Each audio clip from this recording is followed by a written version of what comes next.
રાજ્યના 8 શહેરોમાં લઘુત્તમ તાપમાન 10 ડિગ્રીથી નીચે નોંધાતા સર્વત્ર ઠંડીનો ચમકારો જોવા મળી રહ્યો છે। ખાસ કરીને નલિયા 5 ડિગ્રી સાથે રાજ્યનું સૌથી ઠંડુ શહેર બન્યું છે, જ્યારે ડીસા અને કંડલામાં પણ લઘુત્તમ તાપમાન 9 ડિગ્રીની આસપાસ રહ્યું છે। હવામાન વિભાગની આગાહી મુજબ આગામી દિવસોમાં ઠંડીનું જોર હજુ વધવાની શક્યતા છે। વહેલી સવારથી જ લોકો ઠંડીથી બચવા તાપણાનો સહારો લઈ રહ્યા છે અને કસરત કરતા જોવા મળી રહ્યા છે।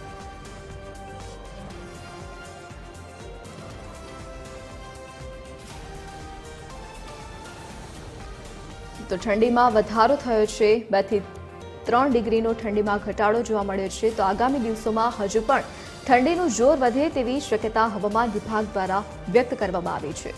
તો ડીસા અને કંડલામાં કાતિલ ઠંડીનો અનુભવ થઈ રહ્યો છે। તો રાજ્યમાં ઠંડીનો પારો ગગડતા કાતિલ ઠંડીનો પ્રકોપ જોવા મળી રહ્યો છે। 8 શહેરો જેમાં તાપમાન 10 ડિગ્રી કરતાં પણ ઓછું નોંધાયું છે। તો નલિયામાં 5 ડિગ્રી તાપમાન નોંધાયું છે। આ સાથે જ નલિયા રાજ્યનું સૌથી ઠંડુ શહેર રહ્યું છે। તો આગામી દિવસોમાં હજુ પણ ઠંડીનું જોર વધશે, હજુ પણ 1 થી 2 ડિગ્રીનો ઘટાડો થાય તેવી શક્યતા હવામાન વિભાગે વ્યક્ત કરી છે। વધુ વિગતો સાથે associate editor Arun Shah online પર લાઈવ જોડાઈ ગયા છે। જી અરુણ, હાલ રાજ્યમાં ઠંડીની શું સ્થિતિ જોવા મળી રહી છે? ક્યાં કેટલું તાપમાન નોંધાયું છે અને આગામી સમય માટે શું આગાહી ઠંડીને લઈને? ધરતી છેલ્લા 3 દિવસથી જોઈએ તો જે રીતે ઠંડીનું પ્રમાણ હાલના તબક્કે વધવા પામ્યું છે, ખાસ કરીને કહીએ તો અત્યારે સિંગલ ડિજિટમાં જે તાપમાન હોય તેવા સમગ્ર ગુજરાતની દ્રષ્ટિએ જોઈએ તો 8 જેટલા શહેરો હોય તેવી માહિતી પ્રાપ્ત થઈ છે।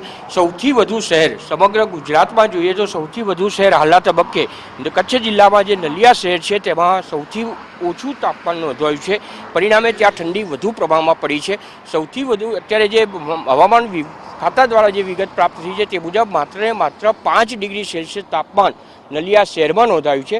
જ્યારે અન્ય મહાનગરોની જો વાત કરીએ તો ખાસ કરીને જોઈએ તો નલિયા ઉપરાંત અન્ય નગરોની જો વાત કરીએ તો જે રીતે રાજકોટ છે, ભુજ છે, જે રીતે શહેરનું તાપમાન રહ્યું છે એ તાપમાન સિંગલ ડિજિટમાં નોંધાયું। અમરેલી છે એ તાપમાન જે નોંધાયું છે સિંગલ ડિજિટમાં તાપમાન નોંધાયું છે, એટલે કે 10 ડિગ્રી કરતાં પણ ઓછું તાપમાન નોંધાયું છે। પરિણામે આ શહેરોમાં જે ઠંડી પડી છે તે તીવ્રથી અતિ તીવ્ર ઠંડી પડી હોય તેવો અહેસાસ લોકો કરી રહ્યા છે।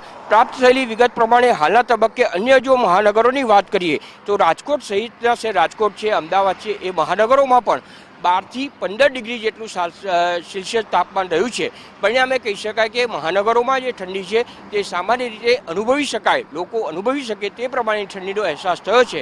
પરંતુ આગામી સમયમાં જે રીતે ઠંડીનો પારો હાલના તબક્કે જે ઘટ્યો છે અને પરિણામે ઠંડીનું પ્રમાણ જે તાપમાન વધવા પામ્યું છે અને પરિણામે ઠંડીનું પ્રમાણ વધવા પામ્યું છે, પરિણામે આગામી સમયમાં પણ હજુ તીવ્રથી અતિ તીવ્ર ઠંડી પડે તે પ્રમાણેની આગાહી હવામાન વિભાગ દ્વારા કરવામાં આવી છે। એટલે લોકો સ્વેચ્છાએ સ્વરક્ષણ માટે પોતાની જાતે જે તીવ્ર ઠંડી પડી રહી છે તેના સંદર્ભમાં ગરમ કપડાં પહેરવા, શરદીથી રક્ષણ મેળવવું તે પ્રમાણેના પગલાં લોકો દ્વારા લેવામાં આવે ત્યારે ઠંડીથી ચોક્કસ રીતે રક્ષણ મેળવી શકાશે। પરંતુ હવામાન વિભાગની આગાહી પ્રમાણે હજુ પણ તીવ્રથી અતિ તીવ્ર ઠંડી પડે તે પ્રમાણેની આગાહી હવામાન વિભાગ દ્વારા કરવામાં આવી છે।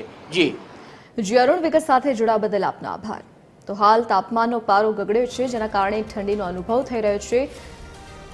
તો 10 શહેરોમાં તાપમાન 10 ડિગ્રીથી પણ નીચે નોંધાયું છે। તો આગામી સમયમાં પણ હજુ પણ 1 થી 2 ડિગ્રી તાપમાન ઘટે તેવી શક્યતા હવામાન વિભાગે વ્યક્ત કરી છે।